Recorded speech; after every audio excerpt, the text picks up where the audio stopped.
welcome back. What's good, homies? Welcome to the Drafts and Draughts podcast. I'm Joe, aka Sultan. This is Dave, aka Disaster. It's Monday, June 10th, and today we're doing our top 12 Dynasty tight end rankings. And before we get into it, we were going to jump right into a draft review, but Dave already fucked it up by cracking his beer before we even got on the air. So, Dave, why don't you just kick us off? Tell us about your beer that you're already sucking down. What's up, everybody? Got a great story here, by the way. Drinking a very hazy, classic, kind of remixed staple from Treehouse. I'll be there later this week. Really excited. Quick story. Everyone knows about Roaring Kitty, the guy that started the whole GameStop movement. Oh, yep. The movie. Roaring Kitty came back recently. He did his first live stream last Friday. In the stream, he drank Treehouse green beer. So I tweeted out. Here. So I tweeted out, the most bullish thing about this GameStop Roaring Kitty stream is he's drinking my favorite beer, green, from Treehouse. I tagged Treehouse. Treehouse comments back, confirmed Bullmark is back, baby. And I was like, Bullmark is not back until you make a Roaring Kitty green can in your next production. They just did that. Get the fuck out of here. Today. Yep. And on the bottom, it says to the moon on a case of green. And they tweeted about it, and I was like, I don't know if that's me. I don't know if they already had that planned. Either way, goated. And so excited. It just dropped today. I will 100% be there to collect some To the Moon cans of green. So very hazy. It's like a 4.25, 4.5. It mixed. It's a little bit older, so I'm gonna go 4.25. Complex, juicy, amazing. Love it. How about you? Well, spoiler alert, Dave's going to be in Mass this weekend. So the Draft and Draft bros are going to be together, bashing golf balls, slugging Treehouse beers, up to no good. Yep. There is an app, I think, dropping on Friday, I believe. It might drop the weekend after. Hopefully it's dropping Friday. That essentially is like an app that allows you to stream your golf rounds with all the details of your golf round. Oh, fuck yeah. Love that. And so I don't know what's going to drop in time though. Like it literally is not out. It was not out as of Thursday last week when I learned about it. And I lost it. I can't find it. So I got to find it. If you're the person who's making this app, ping us. I will stream all day Saturday across 2 different rounds. But yeah, so basically it has screens that the user can swipe through to see where you are in the course, where you teed off from, where your shot went, the wind, the weather. Then they can go to your actual stream of you hitting your shots. Like it's like dynamic streaming for golf for like noobs. It's incredible. So this is the unsponsored 14th episode of Drafts and Draughts, but we've already plugged Roaring Kitty, Treehouse, and some unknown golf app. Let's keep going. I will get to my draft review. I have today another Greater Good can. It's the Greater Good Los Imperiales. It's an 8% Mexican Imperial Lager with lime. If you can see this can, it is this almost like a gay pride flag can, but I don't know. It's some sort of, I don't know, homage to Mexican color culture. I have no fucking clue, but I'm excited to try it. I've never had it. I got it on Cinco de Mayo and I totally forgot about it. Found it in the back of my fridge. Hopefully it's not expired. Canned on 5/2, so let's give it a crack. Cheers, Dave. You're muted, but it's okay. Cheers, bro. Sorry, you just drafted Adonai Mitchell, and I was just changing my pick. Oh, this is good. It's like from Greater Good. I thought this was gonna be an IPA, even though I just read to you that it's a Mexican lager. It tastes like a more flavorful like Dos Equis almost. It's not quite a Corona because Corona's more like Dos Equis. Yeah, this reminds me of the Dos Equis aftertaste with the lime in it. I've never heard anyone pronounce it Dos Equis. Yeah, Dos Equis. I just call it Dos Equis. All right, Dave, let's move on to the one tough question portion of the show, the OTQ that everybody tunes in for. You said you were going to come up with one in a 4-minute intro. What do you got for me? I did. Can I make my one pick real quick? Oh, my God. No one gives a shit about your mock. Derek Carr. Okay. So I have 2. Oh, my God. Just one. Save it. Okay. I have one easy question then. Okay. Who is your favorite player to draft. Who's your favorite? Who is your favorite? I do want. It's a redraft question, even though we're a Dynasty show. That's fine. That's your favorite redraft player to draft and redraft this year? And I have a follow-up question to it. This year. Yep. For value or just for right? You just think you just have the most confidence, or for whatever reason, there. Yeah, probably it's a value reason. So like either because you just DMC is going to be full elite. If you can get him 1-1, you want him. Versus like, hey, I think Ricky Pierce is going to have a breakout season, and I'm buying him in like the 14th round, whatever. So there's two guys to me that in redraft are massively undervalued, especially relative. Like you just probably saw in our sleeper ADP in a super flex mock. I think it was Travis Etienne. We saw him. His ADP was 29, 39. Can you look at? You might have it open. All I know is, but on Underdog right now, you can get Travis Etienne in the 4th round. So he is a guy who I already have. I've done probably 10, 15 Underdog drafts already, and I think I've gotten Etienne in 2/3 of them. And this Scott Fishbowl mock, it's a 4-3. Yeah, which is insane because it's a super flex and it's a tight end premium, and Underdog is not. So it's wild to me that Etienne, who put up a top 5 running back season last year, and yet he's going 2 full rounds later than Saquon Barkley and Jonathan Taylor. To me, that's way too much value to pass up. The other one to me is Jonathan Brooks. Again, we don't know if he's even going to play this year, but he's going in the 9th or 10th round of that's tough on a redraft. That's tough on a redraft. You don't know he's going to play. It just seems like that's at the point where you're willing. Your options there are sure, like, and your lineup's already set. Like you're not needing him to start. He's and you're like, I'm getting my RB3 in the 9th round, and it's the first rookie running back off the board. It just feels like a really good value there. So I have a ton of Jonathan Brooks already. Great. Well, those are the two guys. Here's the twist. So Etienne and Brooks. Yeah. What's your closest Pokemon comparison? To Etienne and Brooks combined? Yeah. If you have either one, like who's Etienne, who's Jonathan Brooks? So when you say closest Pokemon comparison, are you saying like that they look like him, or whatever you want? You can go looks, you can go skill set, you can go like if you had to like take a Pokemon out of the Pokemon universe and plug it into that player, who's it going to be? So I think it's going to be with color related. The first thing I thought of when I thought of Travis Etienne was shiny Palpitoad, because I think it's that turquoise, teal, seafoam, jaguar green color, which is so dumb. Amazing. I know. And Jonathan Brooks, I think of Alolan Sandslash right away. First thing I think of, because he's got the dreads, and so does Alolan Sandslash is an ice type, and he's got like the slicked back hair, and it's the light blue color of the Panthers. Like those are the first two that came to my mind. And I really like that. That is an awesome question. That's amazing. I'll have to pull up Alolan Sandslash just because I think it's literally Jonathan Brooks reincarnated. But while I'm doing that, why don't you walk me through your answers to those questions? Who are the two guys? Who's the guy you're most excited to get in redraft or two or whatever? And then same question. Yeah, my favorite that I think. So I guess there's two that I think that I have. My biggest beliefs in, I guess, and whether it's an ADP or not, I guess maybe it depends a little bit on format. I'm just so, and I know I just got him, and I think that's also partial of the belief. Like I'm just such a big believer in Sam Laporta this season. Everyone seems to have tight ends in year 2 and year 3.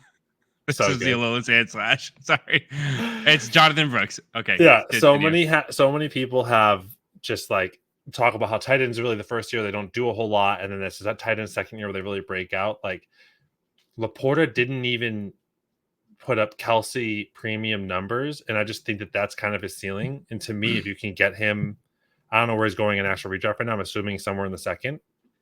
Feels like I think he's like in the 3rd or 4th. And so if he's going 3rd or 4th too, like PPR. That's no still premium. Insane. No premium, but I thought it figures just be even full PPR. So to me, love him. Swapping him in, I'm throwing in Dragonite because that's just, Dragonite for Laporta, big dragon.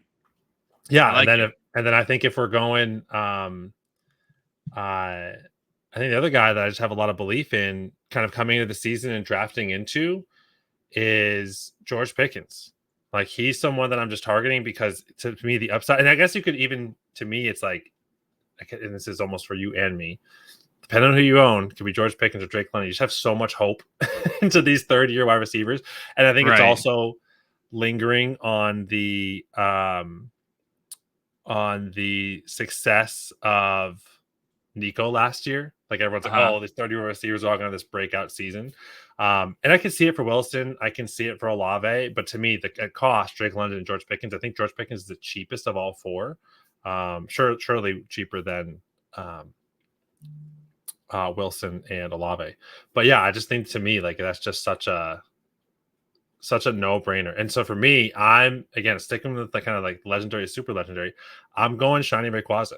Just Shiny Rayquaza for George Pickens. Yeah, that's my George Pickens. Oh, isn't it black and yellow? It Yeah, is. It is.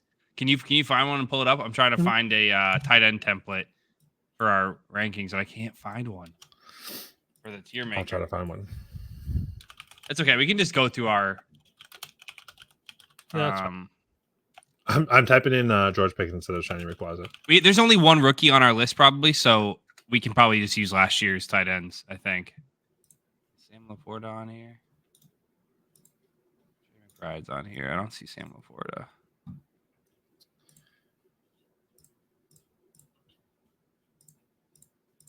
Okay, real quick. There's your Shiny Rayquaza. Oh, that does look good. That's a George Pickens looking Rayquaza if I ever saw one.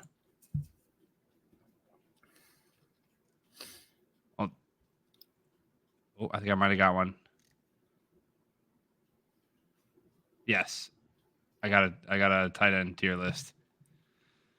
I don't see what do you mean you got one? Didn't we make our own? No, I'm saying, but I was trying to find a website that had all the tight ends on it. So okay, sorry, that took me too long. But I like the George, so I'm gonna come clean. I was fading George Pickens heavy after his rookie year because I saw a bunch of metrics and stats that just showed that he was kind of a one-trick pony. Like a lot of his yards per reception or yards per target were based on either broken plays or one big play that are not exactly repeatable plays. And a lot of his success rates on routes run were not like the breadwinning one or the money-making routes, which are the middle of the field routes. They're all the vertical routes. And then last year he came out and kind of balled out with Kenny Pickett as his quarterback, which is kind of says a lot. And he's getting, arguably the best quarterback of his career. So even if it's not necessarily to the extent that Kirk Cousins is a beast, you got to put him in London in a very similar bucket. I think London was undoubtedly the better prospect, but they're both stepping into the best quarterback situations they've ever had. And they're both in a position to shine. Like you said, talking about, Nico last year and other third-year breakout players. Right. And I think the same thing too, like with the Drake London side, you have a better quarterback, but Drake London to me hasn't had he's never had the other person in front of him or that's been a counterpart that's been a challenge in him getting reception. So it's kind of more been we're banking on the quarterback. So he has arguably 100% the better QB to make him shine. And the coaching change is a huge shift for that. Yeah, offense. Yeah, sure. And then, but for Pickens, when he was missing Deontay. Thank you, Deontay. Yep. Yeah, it was missing Deontay last year for 3 games. I mean, he went off like a true wide receiver one. So, I mean, to me, I'm banking on that happening. If that doesn't happen, then all bets are off. And my hope was the Steelers saw that and they're like, oh, wow, maybe we don't need to keep Deontay. We can let him go and we can let Pickens just be his wide receiver one, especially once they got in Russ. And if it's not Russ, even if it's Justin Fields, I still feel okay with how they did with DJ Moore. I don't think Pickens wins the same way DJ Moore does, though. That DJ Moore is more like throwing the ball 6 yards downfield, and DJ Moore's going to make one guy miss and run 20 yards. Mm-hmm. It's cool. Just not. I'm not saying Pickens can't do it. Just something you probably don't see very often. So right. Either way, I still feel confident that he's going to get the ball a lot. Hopefully, 10 targets or so a game. And if we have him around there, I think George Pickens is going to be huge. Yeah, I think as long as Pickens' the routes he runs evolves this year. I'm not saying he can't do it. He just hasn't done it. He's only his big routes are the vertical, the flag, and the corner or whatever they're called. And he's not running slants and drags and digs and comeback routes. He's only running, I'm not saying only, but and it doesn't mean he can't do it. But if his route tree stays the same, he's not. Those type of routes don't get targeted 10 times a game. the type of routes that get targeted 10 times a game are the Amon-Ra St. Brown in the middle of the field, the CeeDee Lamb in the middle of the field, the DeAndre Hopkins in the middle of the field, not the Gabe Davis who runs deep downfield. And yes, he gets 2 or 3 huge plays a game, but you're not exactly a PPR monster in that regard. But we spent way too much time on George Pickens. Let's get into it. Drum roll, please. Let's get into our tight end rankings. So it should be, I think there's gonna be a little bit less friction on our rankings than in the other episodes. I think tight end is, as even though there isn't the top heavy nature that it's been for the last 5 years, where we don't just have Travis Kelce and everyone else anymore. I think there's 5 to 6 really attractive dynasty options right now, and then 5 to 6 more really, really serviceable tight ends that you don't mind starting after that, to create kind of a weird tier of, even if you have a sexy tight end, it's hard to tear down because everybody thinks they're okay. Everyone has a mediocre Pat Freiermuth or something is like, I'm okay with that. But so let me queue up the presentation. Should have had this queued up a little earlier. Sorry about that. Okay. Share screen. All right. So we have here our first rendition of our tight end tiers. Let's get right into our first tier. There wasn't too much disagreement here. I had one guy one, and we both had the same top 2, albeit in different orders. We had Sam Laporta and Trey McBride. You had Trey McBride 1? Yeah, I had Trey McBride as my tight end 1. Homer. And I'm curious to, do you have anything to say, right now? So that makes them tied in our tight end rankings for tight end 1 overall. Why do you think Laporta is better than Trey McBride? Do you feel strongly that they're better, or do you think they're so close that it's okay to put one in the same tier? I don't even know if Trey McBride should really be 2. I mean, I know that we have him 2, but like after this season, I could strongly see Trey McBride not be tight end 2 in Dynasty. Now, what makes you say that? So Trey McBride had a good season. He has Marvin Harrison coming in. He has more experience. You talk about wide receiver year 3, Mike Wilson right there too. And I just am worried that he's not going to get the attention that he had last year. Whereas Sam Laporta, nothing changed. Like he's sure people are growing. Amon-Ra is going to be great. Jahmyr Gibbs year 2. Dave Montgomery's hopefully slowing down. Like the Porter situation is not changing. He just had the greatest rookie season, or one of the greatest rookie seasons for a tight end ever. All of that leads to like, how can you fade him as tight end 1? And Trey McBride just got arguably one of the greatest wide receiver prospects of all time to join his team. And so that's true. To think that he can maintain is a huge question mark. And I know he had a great end to his season once Zach Ertz was off in the field and not in his competition there. So not to say that Trey McBride's bad, just Laporta did it longer on the same team schematics he's looking at right now. McBride did it for less time, and he just added again. Yeah. What do we rank Marvin Harrison? Like 3 or even 1 in wide receiver? Also, like, to give your side another point for your side is Sam Laporta did it a year sooner than Trey McBride did it. This was McBride's sophomore year. But so, I mean, part of the reason I put him 1 was because I wanted to have a good dialogue about how good I think Trey McBride and Sam Laporta are undoubtedly the tight ends 1 and 2 right now in Dynasty, and I think they are a full tier ahead of everybody else. I think they're interchangeable. You want to put Sam Laporta at 1. I have obviously no qualms about it. He has put up a legendary rookie season. Like Dave just said, his situation hasn't changed. Jared Goff just got a huge contract. Amon-Ra St. Brown just got a huge contract. If anything, he's got the exact same offensive system for the next several years before we ever have to worry about the only thing you really have to worry about with Trey McBride, Sam Laporta is 2 things. One, are they serious about Jameson Williams and Jahmyr Gibbs being more involved in the pass catching game, because that will cut into Laporta's target share, of course. And 2, he operated at like a 12% touchdown rate this past year, which is kind of what we talked about earlier. It doesn't mean it can't happen again. Elite players get targeted a lot in the red zone. Sam Laporta gets targeted a lot in the red zone, but it is above league average. So there could be some touchdown regression that comes back. And that's a large chunk. A lot of tight end production comes from touchdowns. Not always. Look at Evan Ingram, but a lot of them come from the touchdown receptions.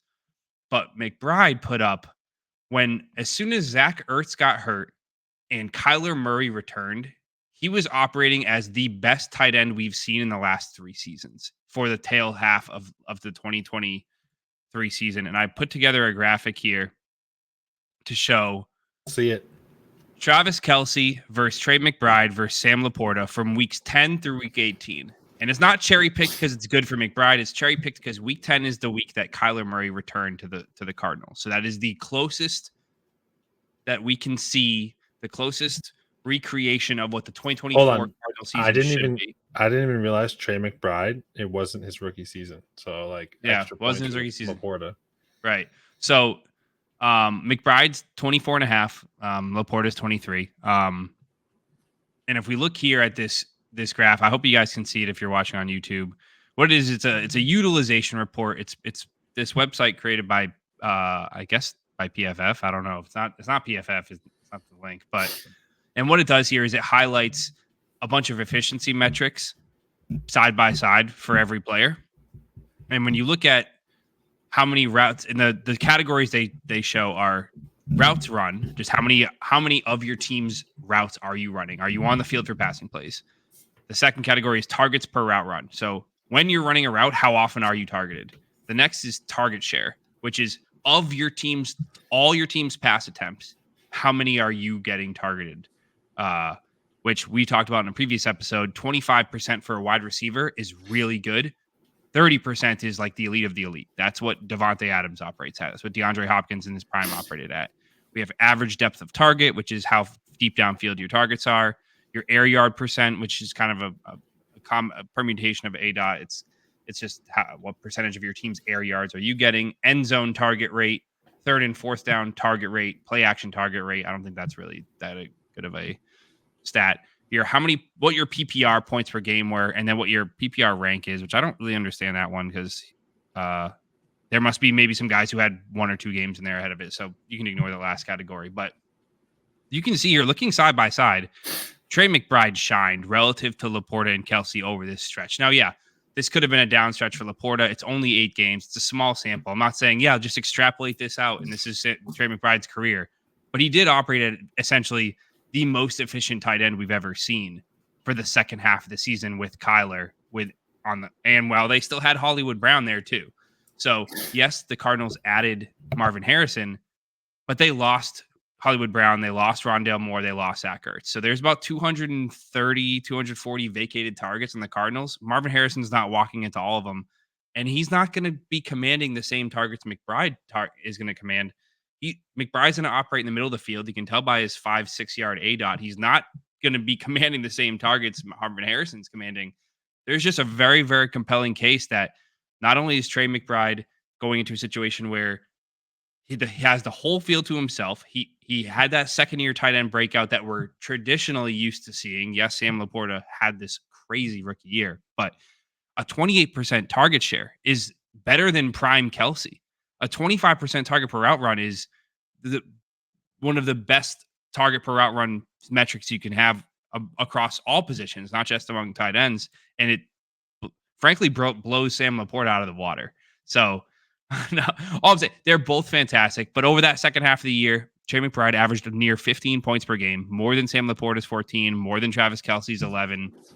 Can you look at the first half? Or is this a live screen or is this like a screenshot? The first half of the season, Zach Ertz was the starter. No. I just want to compare instead of 10-8. What if it was like 1-9 to see? Oh well, it's 1-9. McBride wasn't even on the field. I know, but just to see how Laporta's numbers looked. So almost. I wish I could do. Yeah, McBride's 8 to. If I could do McBride's 10-18 versus Laporta's whole body of work, that would be awesome. Or 1-9. Yeah, same thing. I don't think I can bifurcate that, but let me see. It's okay. Hey, you want to know a stat that I have? Yeah. Throughout his entire career so far, Trey McBride has never finished a week tight end 1. So What? suck a dick. You know how many You times sure? reported that last season? Like 5. That's crazy. That to me that says you guys that guy stinks. Are you sure? I know he had like one game where he had like 14 catch game or something. But no, Laporta did it yeah. 3 times So Trey last McBride was tight end 1 season. in week 8 last year. So I don't know where you even got that. I made it up. Okay.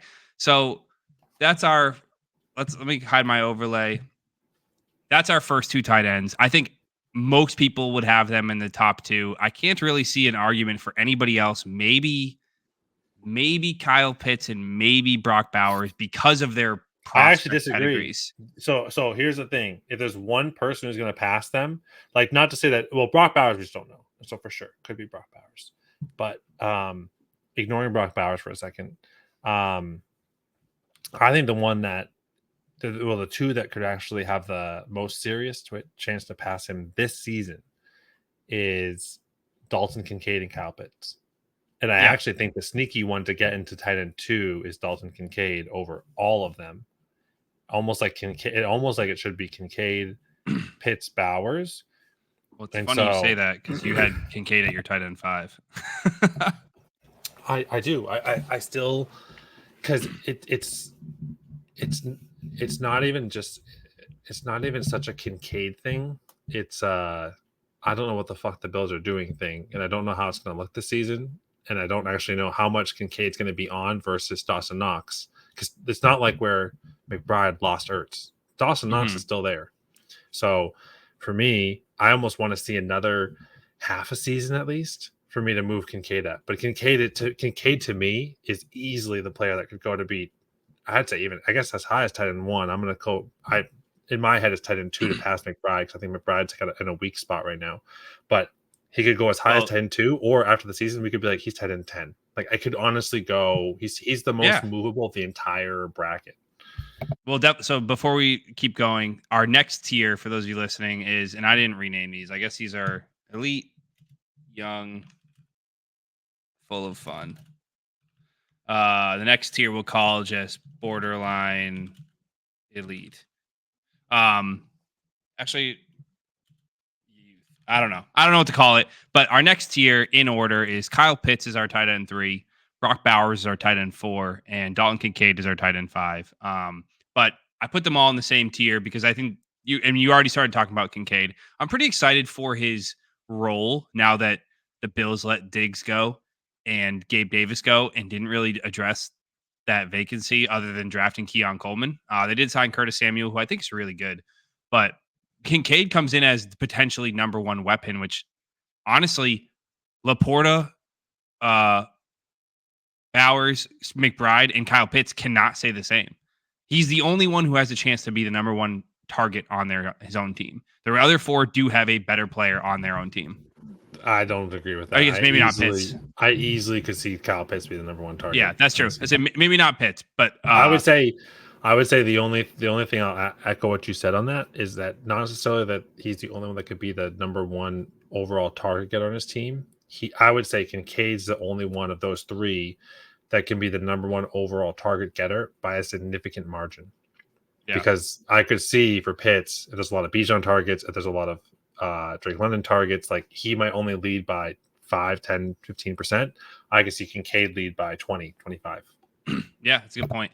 I do have some reservations about Kincaid. He wasn't a perfect prospect. He didn't test the combine. He didn't have like a really efficient season last year.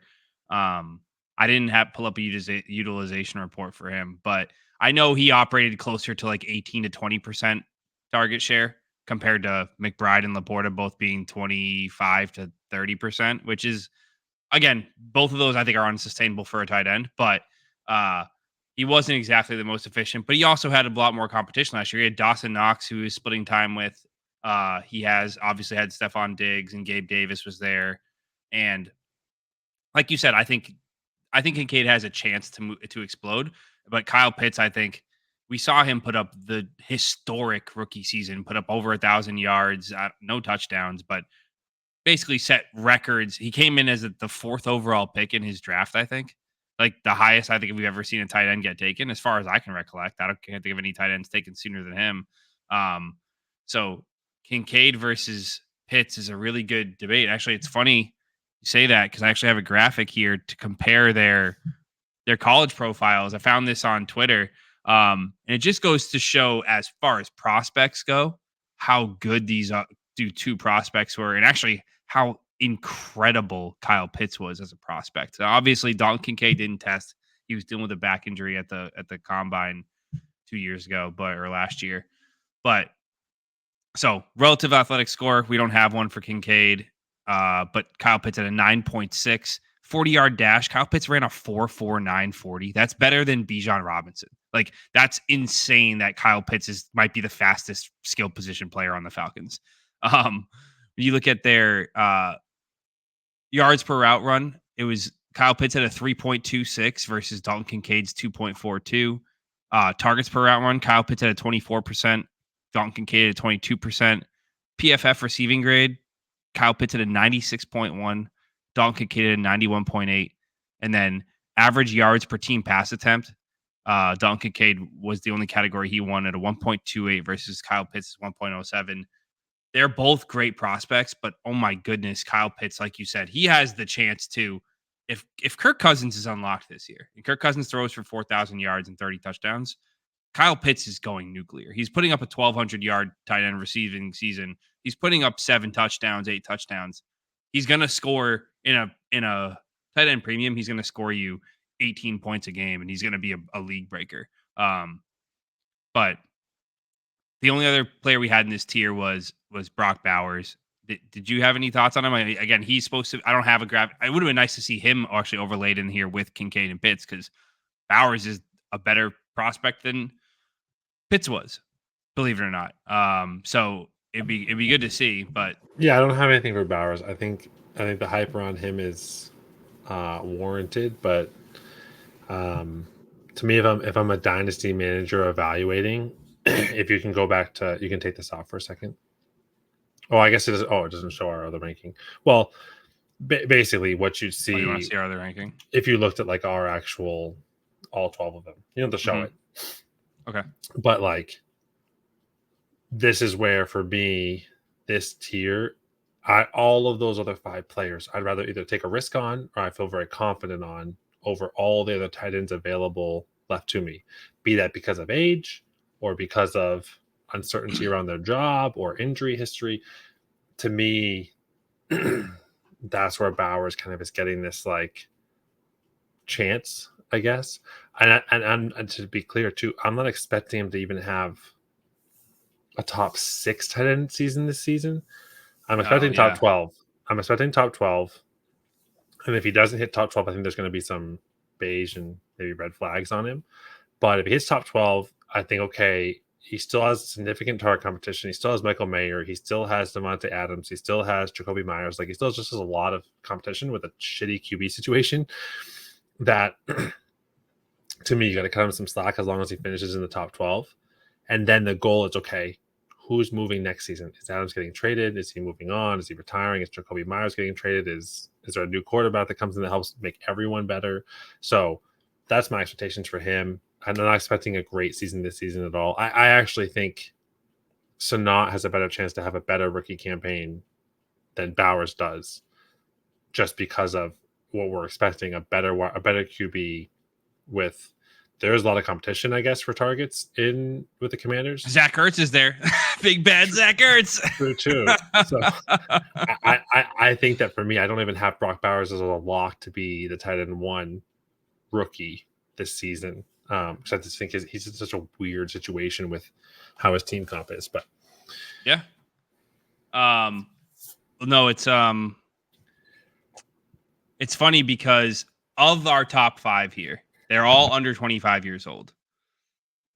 And I think part of the reason why we all like Bowers is because even though his situation is murky and there's really good tight ends out there, he's 21 and a half years old. He's more than 2 years younger than every other tight end on this list and 3 years younger than Kincaid and McBride. But it's funny that Kyle Pitts just finished his 3rd season and Sam Laporta just finished his rookie season. And Kyle Pitts and Sam Laporta are 3 months apart in age. That's the big one with Kyle Pitts, is like, we look at him, we go, damn, Kyle Pitts, he didn't show much 2 years in a row. He's washed. He's toast. He's 23 and a half years old. So the future is bright for him. All of these tight ends, I think, have a bright future. Even if Brock Bowers takes a few years before he even puts up a really strong season, Travis Kelce didn't put up his first TE1 season until he was like 24 and a half years old or 25 years old. So Bowers has time to grow and develop and become a superstar. I think there's nothing wrong with him. I like him. Let's move on to the next tier. This is the most, I wouldn't say controversial. It's just tight ends, but we have a cluster of 7 tight ends here. And I'm going to put like a few honorable mentions after that. I'm renaming this tier. What do we do with these guys? And I'm renaming the next tier honorable mentions. I think it's good guys we could talk about. So going in order of our ranks, we have Mark Andrews at tight end 6. We have TJ Hawkinson tied also for tight end 6. We have Jake Ferguson at tight end 8. David Njoku, tight end 9. Evan Engram at tight end 10. Travis Kelce at tight end 11. And George Kittle at tight end 12. It's a big tier with a bunch of different ages and production profiles and track records and pass catching competition and different quarterback situations. Where do we start? The 3 most controversial tight ends in this group for between you and I are Mark Andrews, Jake Ferguson, and Travis Kelce. Is there anybody you want to talk about of those 3 that you and I disagree with the most on? Why, actually, maybe you should defend why you have Jake Ferguson as your tight end 6, because I think that's a little ridiculous. But so I guess let me counter it. Why do you think where did you have Jake Ferguson? I had Ferguson 7. I had Kelce 6. Oh, I put it in the wrong order. I had Ferguson at 11. I had Ferguson after Andrews, Hawkinson, Engram, and Njoku and Kittle. But I had Ferguson, Njoku, and Kittle in a separate little tier of guys that I think are interchangeable, like based on what you want with your team. But I think Andrews and Hawk are a clear tier above Ferguson, in my opinion. You think who is Engram and Kittle are no? I think Ferguson and Hawkinson are a tier ahead of Ferguson.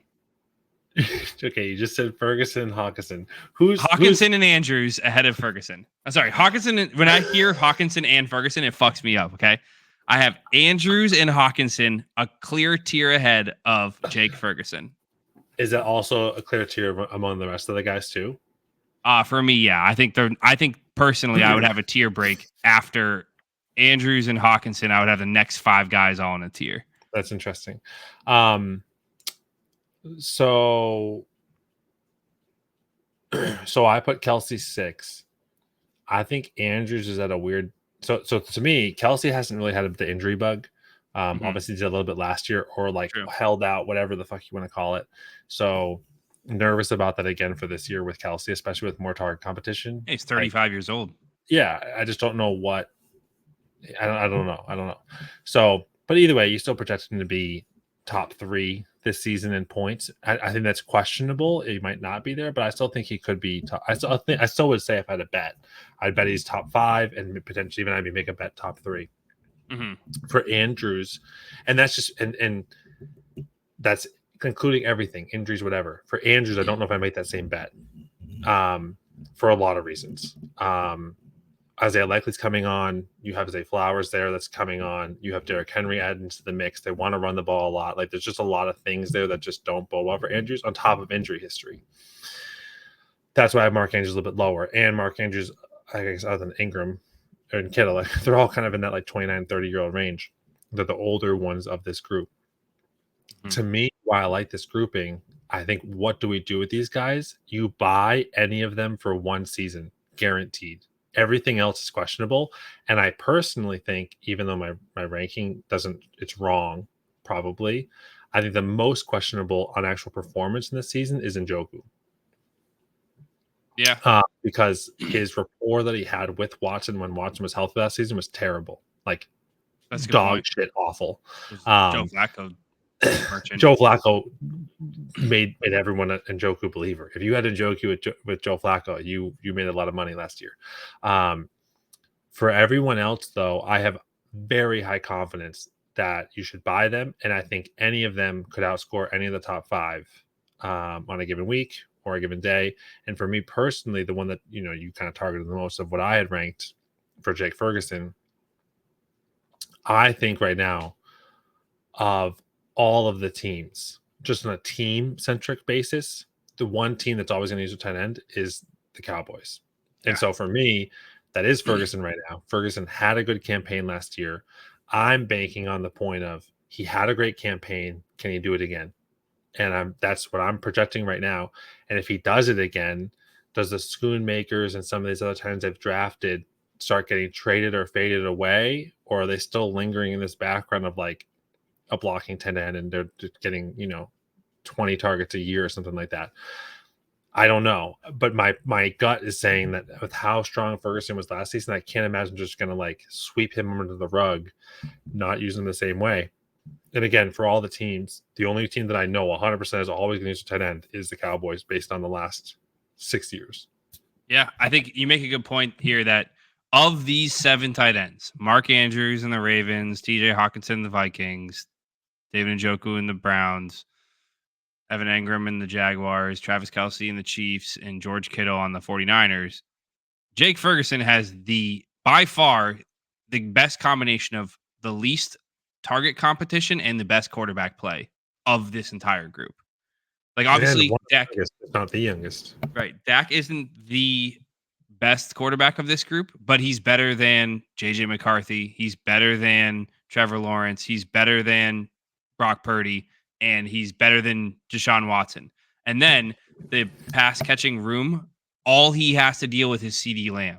He doesn't have McCaffrey, Ayuk, and Debo. Doesn't have Rice, Worthy, and Hollywood. Doesn't have, I guess, Evan Engram doesn't have a ton of competition either. He's got Kirk, Brian Thomas, and Gabe Davis. That's kind of shitty, but doesn't have Amari Cooper, ETN. Jerry Jeudy. Yeah, ETN too. Doesn't have Zay Flower. I guess Mark Andrews doesn't really have much competition either. So that's why I also had Mark Andrews. So why I had Mark Andrews ranked so high is that he is the only tight end of this entire list that has also put up multiple TE1 or TE2 seasons where he's scored you 15 to 20 points per game and commanded a 25+% target share. And he's still 28 years old. Yeah, but he's only played 2 full seasons of 6. Of 6. What do you mean? He's only played two of his entire career, 2 full seasons. 4 of them he has not played the entire season. Now, the worst season for sure was last season, so maybe that's me and my bias in my head. However, he now has Isaiah Likely. Like if Isaiah Likely is nothing. He looked good in some of those games. But look at Isaiah Likely's games logs in games where Mark Andrews played. He's just he's there he's literally a handcuff tight end. I don't know, man. He looked kind of good in their playoff game, from what I remember. But Andrews is the only one on this list who has a legitimate chance to lead his team. I guess, well, no. Engram and Kelce also should lead their team in targets, but he's also 6 years younger than Kelce and a year younger than Mark and Evan Engram. So that's why I think Andrews is, to me, of this whole list, is the biggest buy low. I think if anybody is fading Mark Andrews because he's getting older and because of the injury and because of Zay Flowers is coming on, Andrews is a security blanket. He's still a freak. He's still young. One quick thing. I want you, for another episode in the future, I want you to take that same charting little bullshit thing you did earlier with Sam Laporta and Trey McBride. I want you to add in Isaiah Likely weeks 14 to 18 and compare that to Trey McBride's 10 to 18.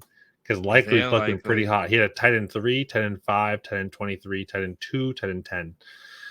It's pretty solid.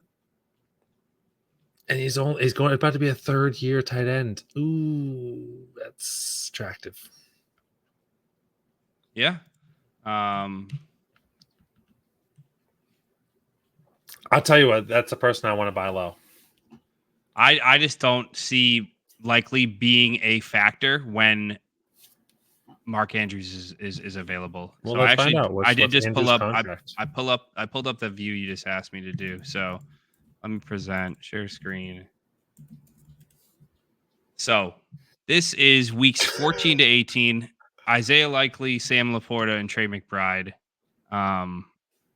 You're right. Likely did have a pretty strong end of the season. He scored 15 points per game, which was better than everybody else. And he had a good ADOT. He was running close to wide receiver level routes. 8.23 ADOT for a tight end is pretty high. Most tight ends operate in that 6-yard range. But I mean, Jay McBride and Sam Laporta blow him out of the water on an efficiency standpoint. Their targets per route run, their target rates, air yard percent, they just they are the engines that run their teams. Isaiah Likely is a byproduct. I think Likely is more of a product of Lamar Jackson than Likely is really good. Whereas I think McBride is creating his own offense, and same with Sam Laporta. Got it. Okay, so Mark Andrews has 2 more seasons under contract with the Ravens. Here's that view you asked for earlier. The first 8 weeks of the season where McBride still commanded somehow a 27%. No, I wanted to compare. Yeah, I wanted to compare. Well, keep these in mind. So 24% target per route run, 22% target share. These are the 2 most important stats to me on the page. Okay. Those are these are your, when you're on the field, are you commanding your route? Are you getting open so the quarterback is throwing to you or not? And sure. Sam Laporta operated for the full season. Sam Laporta operated at a 23% and a 22% and 13.9 points. Yeah. Yeah. And a 13.9 points per game. So he was phenomenal. And then for the second half of the season, when McBride had Kyler Murray, he operated very similarly, 25% target per route run, 28% target market share, which this is unsustainable, but this is so good. And 14.75. So they're very similar. Like they had very similar seasons. Yeah, I think they belong in the same tier. But anyways, we talked about them already, so we're not going to do that again. But let me. All right. So I did actually pre-create a quick view for Mark Andrews, which is why I wanted to talk about him. I just did a quick comparison of Mark Andrews for the up until he got hurt this past season. So for the first 10 weeks of the year versus the other 2 leading target getters, because that's what I look at Mark Andrews as, is he is the target earner on the Ravens. He is the engine that makes the Ravens go. And again, he operates at the same level of efficiency as Laporta and Ingram. And he scores more. So I just wanted to highlight that Andrews is a buy low. It's nothing. I don't think he's significantly better than Laporta or Ingram, but I think he's just undervalued right now. I think he's looked at kind of the way you just talked about. Injury prone, older. But Zay Flowers is there. Yeah, so go back to the same. By the way, your screen is a lot smaller now on the tight end chart. Yeah, what the heck? But that's my point. This whole tier, that's better. This whole tier is just, I have strong belief in them for 1 year. Yeah. I think that's a good way to put it, is a lot of these guys are, it's kind of what I want to talk about with, I think a lot like David Njoku took him 6 fucking years to have a good season. Took Evan Ingram 6 years to have a good season. You know, what's his name? Jake Ferguson's had 1 good season. Like, not saying these guys can't keep doing it, but there's a lot of suspect nature to these guys. 100% lose your job, or they're old, or they're coming off an ACL injury. Yeah. Yes. So I think this is a murky tier. So Dave, and I just thought of this now, but like, what are you trying to do? If you, let's say you're in a dynasty startup, or you know, are you trying to go for one of the top 5, or do you kind of have a philosophy about tight end where you're like, I don't fucking care? So let me ask you that. Who is still a starting tight end in 5 years? The only person I have on my book is Laporta and probably McBride. Look, I think you could probably bank that Laporta, McBride, Pitts, and Bowers are the 4. I don't think Pitts is. Bowers, I would maybe. Bowers is my third of like, okay, maybe he's going to be a starter in 5 years, but we got to see something. There's no proof in the pudding, so I don't really believe it. Like, I think it should be the way. I don't believe it yet until I see it. Oh, that's sure. I think if you had told me, like, okay, pick who you think, like, put money on who's going to still be starting. Yeah. I'm saying it's going to be those 4 down. I'll tell you get 10-1 odds, but you have to be exact of all, you can't forget someone. You can't have one too many.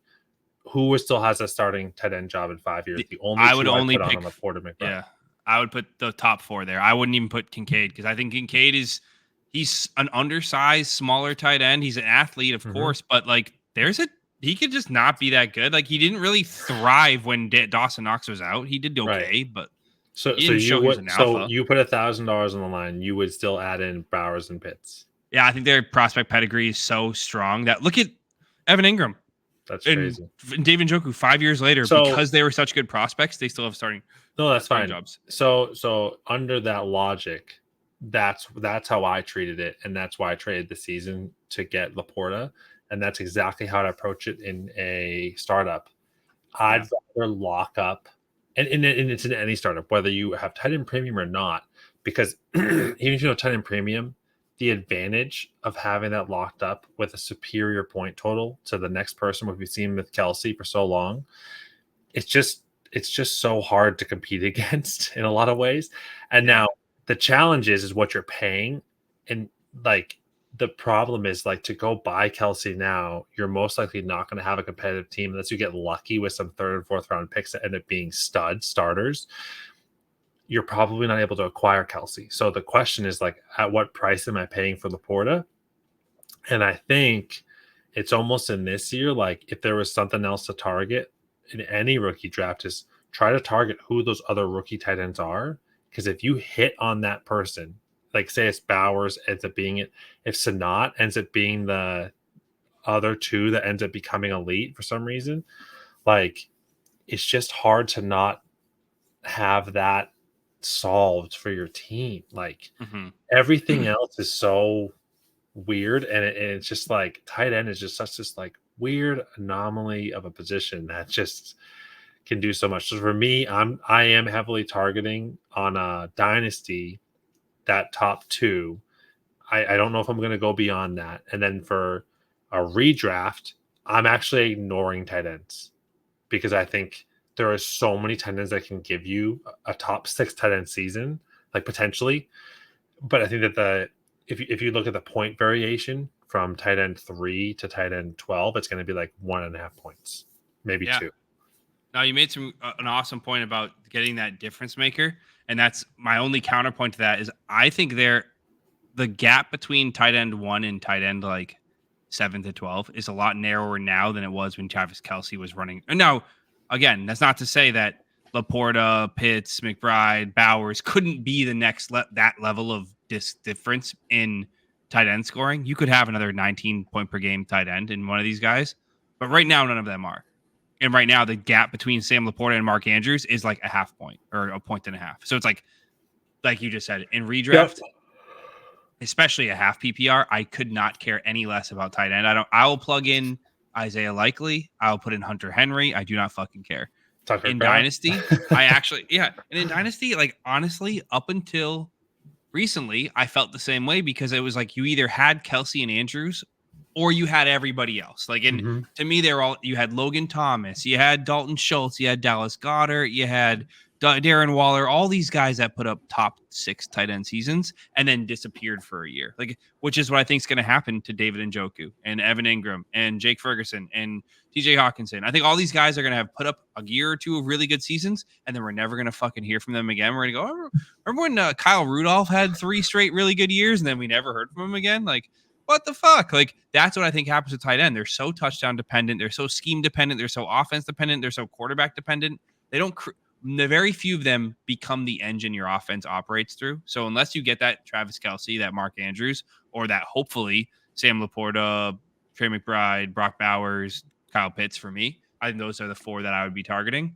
If I can't get one of those 4, I'm even in Dynasty, I'm saying I'll piecemeal tight end every year. And if you find a guy that you believe in, like if you think it's Ben Sanat, if you like his college profile, I don't even what do you go, Kansas State? Yeah, if you like his college, if you like his college profile and you like his situation, then go. You can get him cheap. I think you can get him for like a late second. The tight end who I really like this year is Theo Johnson for rookies. I think, especially with Darren Waller now retiring, and I think I mentioned it in our rookie draft review that he killed the combine. Let me see if I can pull up his RAS. You have a hot debate. Is it him or Bellinger?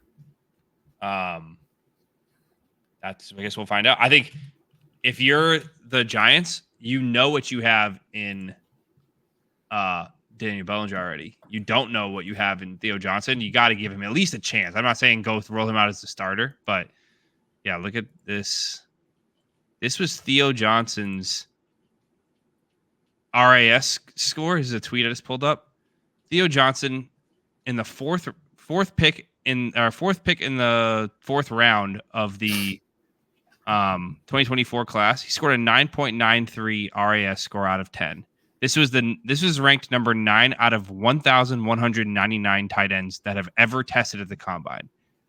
And I've always heard that athleticism is the strongest correlation to fantasy production for tight ends. To me, Theo Johnson is the guy who I'm trying to get if I'm trying to be sneaky. And I think, okay, who could be that next Sam Laporta? Because Sam Laporta was not regarded as the top tight end last year. It was Dalton Kincaid and Michael Mayer.